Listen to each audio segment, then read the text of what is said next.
자, 새로운 아침입니다. 디모데후서 2장 14절에서 26절의 말씀을 가지고 영적인 교훈과 기도 제목을 나누겠습니다. 같이 한번 따라 하시겠습니다. 화평과 온유함으로 섬기게 하시고 진리를 분별하며 살게 하소서.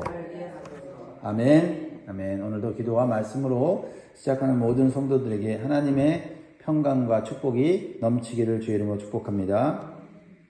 오늘날 사람들은 성공을 인생의 목표로 살아가고 있습니다. 좋은 직장, 안정된 가정, 남보다 앞서는 삶이 성공이라고 생각을 합니다.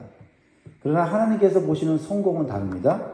얼마나 많이 얻었느냐가 아니라 얼마나 하나님께 쓰임 받았느냐가 성공의 기준입니다. 교회 안에서도 마찬가지입니다. 하나님은 능력 있는 사람보다 깨끗한 사람을 사용하십니다. 재능 있는 사람보다 정직한 사람을 사용하십니다. 말을 많이 하는 사람보다 진리를 따라 바르게 사는 사람을 사용하십니다. 오늘 본문은 바울이 젊은 제자 디모데에게 전한 하나님께 사용받는 일꾼의 4가지 특징을 보여줍니다. 이 말씀을 통해 우리도 하나님이 기뻐하시는 사람, 하나님이 기뻐하시는 성도가 될 수 있기를 주의 이름으로 축복합니다.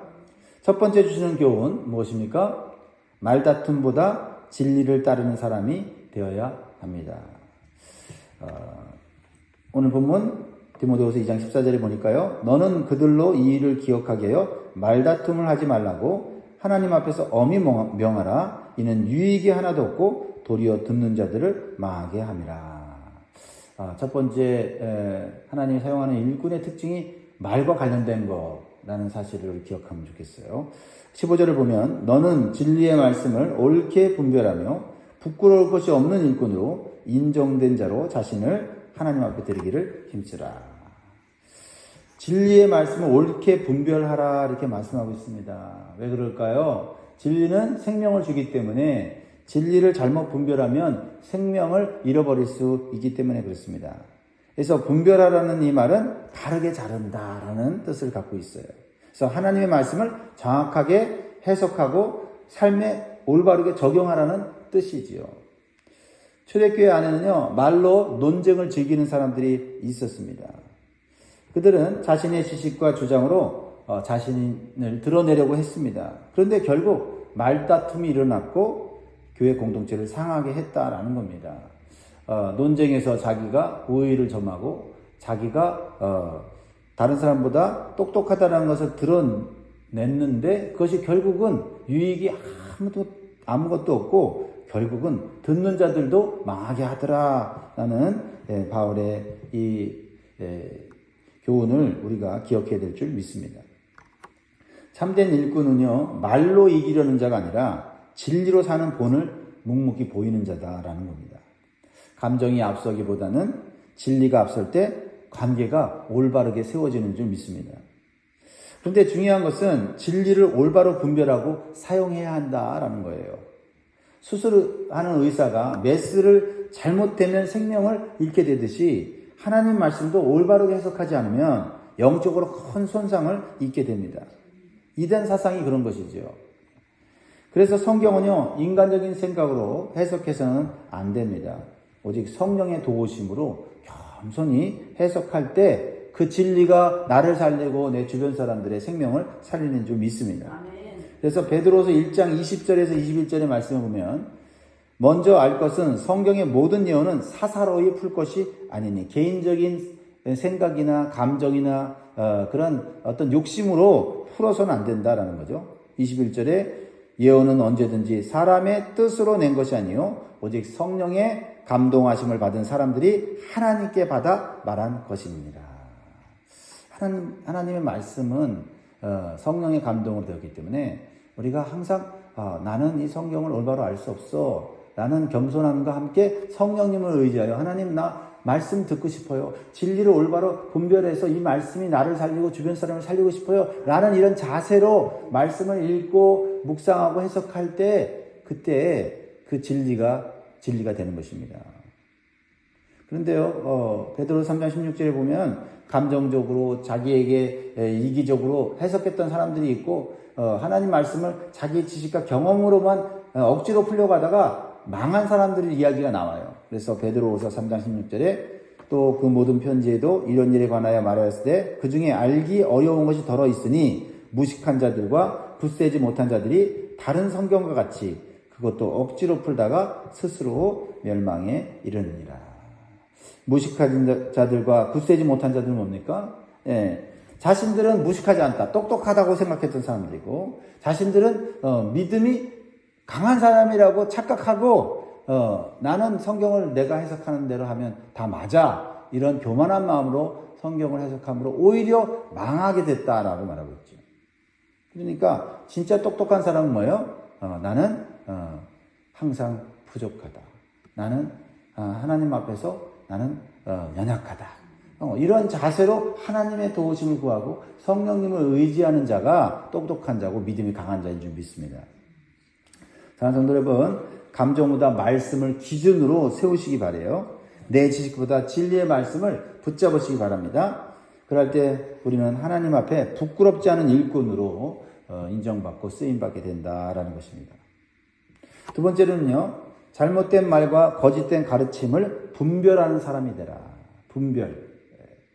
모든 가르침이, 모든 말이 다 옳은 것이 아님을 깨달아야 합니다. 그래서 16절, 17절, 18절에 보면 망령되고 헛된 말을 버리라. 그들은 경건하지 아니하며 점점 나아가나니 그들의 말은 악성 종양이 퍼져나감과 같은데 그 중에 후메네오와 빌레도가 있느니라. 진리에 관하여는 그들이 그릇되었도다. 부활이 이미 지나갔다 하므로 어떤 사람들의 믿음을 무너뜨리느니라. 그렇습니다. 내가 가진 지식이 진리라고 주장하면서 결국 다른 사람들의 믿음을 약화시키고 무너뜨리면 그건 진리가 아니에요. 진리는 항상 믿음이 약한 자들을 세우고 믿음이 흔들리는 자를 붙잡아주는 것이 진리인 줄 믿습니다. 그래서 바울은 망령되고 헛된 말을 버리라 라고 말씀합니다. 그래서 망령되다라는 것은 무슨 말이냐면 거룩하지 않은 속된 말이라는 거죠. 그럴듯한데 세상 지식을 가지고 와서 그럴듯하게 들리는데 사실은 그것은 거룩하지 않은, 하나님께 속하지 않은 그런 말들이다라는 겁니다. 그렇습니다. 세상의 말은 그럴듯해도 그것은 결코 우리의 믿음을 세우지 못합니다. 그리고 무엇보다도 경건함에서 멀어지게 한다라는 겁니다. 여기 이제 특별히 초대교회 성도들 중에 두 사람의 이름을 직접 거론하는 걸 보면 이 사건이 얼마나 이 교회에 큰 논쟁거리와 또 고통을 주었는지를 깨닫죠. 후메네와 빌레도에 대한 이야기를 하죠. 근데 그 사람들이 무엇을 주장했냐면 부활이 지나갔다 이렇게 주장했습니다. 그들은 육체의 부활, 몸의 부활을 부정하고 영적 부활만 강조하는 그러한 이단 사상을 따랐습니다. 그런데 사람들이 거기에 흔들렸어요. 그 그럴듯하게 말하는 그 신비스러운 말에 사람들이 넘어갑니다. 그래서 바울은 그들의 말이 악성 종양과 같다라고 말하고 있어요. 악성 종양은 뭐예요? 전염되는 것을 말하는 겁니다. 그렇습니다. 그럴듯한 말, 하나님의 말씀 같은데 사실은 하나님 말씀이 아닌 뭔가 신비스럽고 뭔가 사람들의 마음을 자극하는 그런 말들이 교회에 퍼지면 그것이 진리인 것처럼, 성경에 나오는 진리인 것처럼 사람들이 착각할 수 있다는 거죠. 그래서 교회를 병들게 한다는 겁니다. 이것을 분별할 수 있어야 돼요. 분별할 수 있어야 돼요. 저게 진리인가, 진리에서 나온 하나님의 말씀인가를 분별하지 못하면 우리가 영적으로 병들게 된다는 거죠. 육적으로 병든 것보다 영적으로 병든 게 훨씬 더 무섭습니다. 그렇습니다.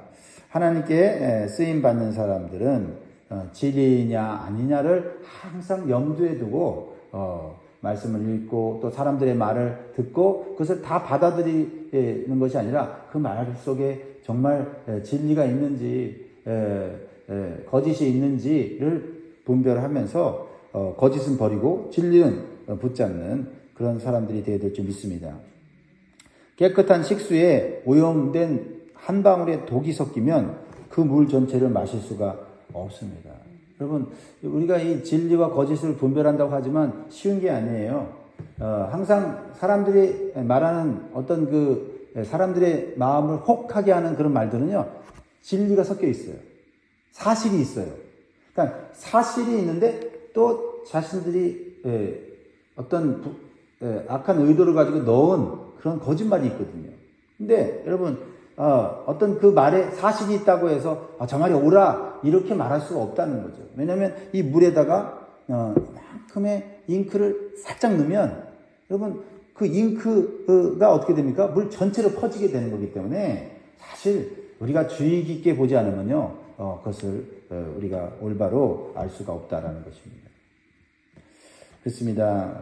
사람들이 모여서 때로 그렇게 은혜로운 말도 하지만 얘기하다 보면은 교회나 사람들의 어떤 약점이나 부족한 점들 얘기하게 돼요. 그러면 그 분위기가 맞아 그러면서 서로 격려하는 분위기가 아니라 험담하는 그런 분위기로 바뀔 수가 있어요.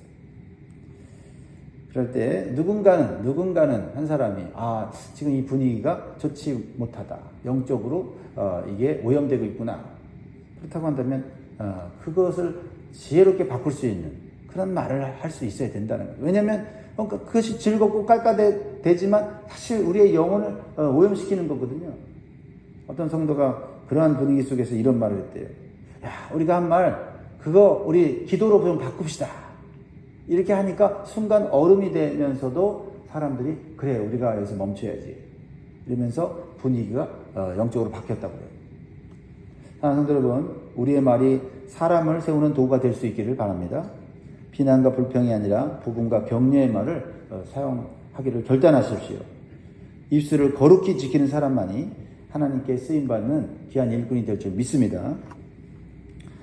세 번째로 하나님이 사용하시는 사람은요, 자신을 죄로부터 깨끗하게 하는 사람이에요. 죄로부터 깨끗하게 하는 사람. 대단한 어떤 스펙을 갖추는 것에 오늘날의 사람들이 많이 집중하는데, 사실 하나님은 그 스펙을 그렇게 중요하게 여기지 않아요. 하나님은 하나님 쓰실 수 있도록 깨끗한 마음, 정직한 마음을 원하시거든요. 그 깨끗한 마음, 정직한 마음에 하나님은 은사를 주시고 능력을 주고 지혜를 주셔서 그 사람을 위대하게 쓰시는 거기 때문에 자신을 죄로부터 깨끗하게 하는 일꾼을 사용하십니다. 그래서 오늘 본문에서 그릇에 대한 비유를 말씀하시는 거예요. 이건 설명할 필요도 없어요. 그냥 읽으면 그냥 이해가 되는 거죠. 19절부터 보면 그러나 하나님의 견고한 터는 섰으니 인침이 있어 일렀으되 주께서 자기 백성을 아신다 하며 또 주의 이름을 부르는 자마다 불의에서 떠날지어다.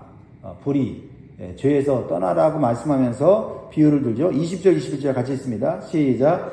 큰 집에는 금그릇과 은그릇뿐 아니라 나무그릇과 질그릇도 있어 귀하게 쓰는 것도 있고 천하게 쓰는 것도 있나니 그러므로 누구든지 이런 것에서 자기를 깨끗하게 하면 귀히 쓰는 그릇이 있어 거룩하고 주인의 쓰심에 합당하며 모든 선한 일에 준비함이 되리라. 아멘. 우리는 금그릇이냐 은그릇이냐 나무그릇이냐 이게 우리는 관심이 많아요. 근데 하나님은 그것이 아니라 깨끗하냐 깨끗하지 않느냐 그게 관심이다라는 거죠. 그렇죠? 깨끗하게 하다라는 것은 속속들이 씻어내다라는 겁니다. 아무리 금그릇이라도요 사용하고 씻지 않으면요 그것은 다시는 사용할 수가 없게 된다라는 겁니다. 나 금그릇이야 아무리 사람들한테 목소리를 높여도 더러워지면요 결국은 버림받게 되는 것이죠. 그렇습니다. 하나님은 능력보다 거룩함, 지식보다 순결함을 원하세요. 여러분 수술실에서 금으로 된 수술 도구가 있다고 생각해 보세요. 그 수술 도구가 금으로 되어 있기 때문에 더 정교하게 수술을 할 수 있을지 모르지만 그 수술을 하고 나서 피가 묻고 또 오염된 것이라면 금으로 됐다고 해서 쓸 수 있습니까? 차라리 스테인레스로 된 수술 도구를 잘 소독해서 깨끗해져 있다면 그것을 사용하는 것이 사람의 생명을 살리는지 아니냐라는 것입니다. 그러니까 우리는 딱 보면 금그릇, 은그릇, 동그릇, 흙그릇 이렇게 딱 처음엔 보이게 돼 있어요. 그러나 우리는 하나님의 시각으로 싹 바꿔야 돼요. 깨끗하냐 깨끗하지 않냐. 나는 깨끗하냐 깨끗하지 않냐. 이것을 보면서 깨끗하게 설거지하고 깨끗하게 씻는 그러한 시간이 우리에게 필요한 겁니다. 어제 내가 하나님의 교회에 위대하게 쓰임받았어요. 귀하게 쓰임받았어요. 많은 사람들이 정말 그 섬김을 귀하게 여겨요. 그런데 또 씻지 않으면 사용받을 수 없다는 거죠. 오히려 씻지 않고 막 열심히 휘저어대면 어떻게 됩니까? 다른 사람들까지도 오염되는 거지요. 그것을 알아야 돼요. 한 청년이 직장에서 승진을 앞두고 거짓 보고서를 써달라고 하는 제안을 받았어요. 근데 이 청년이 거절했습니다. 그 이유를 물으니 이렇게 대답을 합니다. 오늘 말씀을 그 청년이 묵상하고 깨달은 거죠. 저는 하나님께 귀히 쓰임받는 그릇이 되고 싶어요. 라고 얘기했어요. 그의 결정은 어쩌면 보스에게 밉보이는 결정일 수 있었지만 하나님은 그를 귀하게 보셨다라는 것입니다. 이러한 도전들이 우리의 삶 속에 있다라는 거죠. 사랑하는 성도 여러분, 오늘 우리의 마음과 손을 깨끗하게 씻기를 바랍니다. 우리의 마음이 혹시 더러우지 않는가? 내가 이 손으로 봉사하고 있지만 이 봉사하는 손에 혹시 오염이 있지 않은가? 죄가 있다면 숨기지 말고 합리화하지 말고 하나님 앞에 솔직하게 고백해야 될 줄 믿습니다. 그럴 때 하나님이 너는 내 그릇이다. 너는 내 것이다. 이렇게 하나님께서 인정해 주실 것입니다. 마지막으로 네 번째, 하나님이 사용하시기를 기뻐하는 일꾼은 누구냐? 화평과 온유함으로 사람을 세우는 일꾼이다. 화평과 온유함. 이 단어를 기억하면 되겠습니다. 화평과 온유함. 22절부터 보면요. 또한 너는 천년의 종욕을 피하고 주를 깨끗한 마음으로 부르는 자들과 함께 의와 믿음과 사랑과 화평을 가지라. 바울은 디모데에게 청년의 정욕을 피하라고 그랬어요. 그래서 청년은 아직은 미성숙하고 또 충동적인 그런 나이 아닙니까? 그런 청년의 정욕을 피해라. 그래서 정욕은 단순히 성적인 욕망만이 아니라 자기 중심적인 욕망을 의미하는 거예요. 육체적인 욕망, 절제되지 않는 육체적인 욕망을 말하는 거죠. 그래서 그 뒤에 있는 말씀과 서로 이렇게 반대되는 거죠. 그러면 하나님이 원하시는 성품은 뭐냐? 의와 믿음과 사랑과 화평이다라는 것을 말씀하고 있는 거 아닙니까? 이건 단순히 도덕적인 덕목이 아니라 성령의 열매죠. 성령의 열매. 성령께서 우리 안에 새롭게 만들어주시는 이 성품을 따라가야 한다. 그렇지 않으면 육체의 정욕을 따라갈 수밖에 없다라는 겁니다. 그래서 말로는 포장해서 그럴듯하지만 그 내면에서는 육체의 정욕으로 내가 원하는 것을 얻으려고 하는 그러한 사람들이 많이 있다라는 것입니다. 그렇지 않습니까? 여러분, 타락한 정치인들 보세요. 말은 얼마나 화려하게 합니까? 얼마나 백성들을 위한다고 말을 합니까? 그러나 속에서는 사리사욕을, 자기의 권세를 오랫동안 누리려고 하는 사람들이 우리가 눈에 보지 않습니까? 신앙생활도 마찬가지예요. 신앙생활도 익숙해지니까 겉으로는 거룩한 척, 말은 친절하게 하지만 사실은 내 안에 욕심이 있어서 내가 더 많이 가지려고 하고 더 많이 누리려고 하고 내가 더 저 사람보다 높은 자리에 오르려고 하는 그런 모습을 통해서 교회가 얼마나 분쟁이 일어납니까? 그렇죠? 얼마나 많은 교회들이 깨어집니까? 감사하게도 하나님께서 우리 교회에 평강을 주시고 또 화목을 주셔서 이 교회가 하나님께 쓰임받는 것, 하나님께 감사하시기 바랍니다. 그것은 우리 하나하나가 욕심 부리지 않고 이기적으로 행동하지 않고 이런 화평과 온유함을 따르려고 애쓰기 때문에 그렇습니다. 근데 여러분, 하루아침에 사람은 그냥 변할 수 있어요. 어느 순간에 막 분노에 휩싸이게 되고 욕심에 휩싸이게 되고 또 상처받고 시험받으면요 사람이 달라질 수 있잖아요. 그래서 항상 먼저 우리 자신을 지키기 위해서 힘써야 됩니다.